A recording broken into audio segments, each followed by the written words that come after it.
খানার শুরুতে এই দোয়া পড়িতে হয়, বিসমিল্লাহি ওয়া আলা বারাকাতিল্লাহ।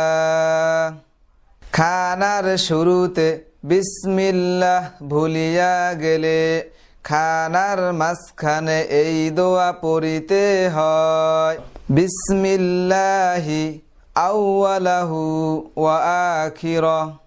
খানার শেষে এই দোয়া পড়িতে হয়, আলহামদুলিল্লাহিল্লাযী আত'আমানা ওয়া সাকানা ওয়া জা'আলানা মিনাল মুসলিমিন। খানার শুরুতে এই দোয়া পড়িতে হয়, বিসমিল্লাহি ওয়া আলা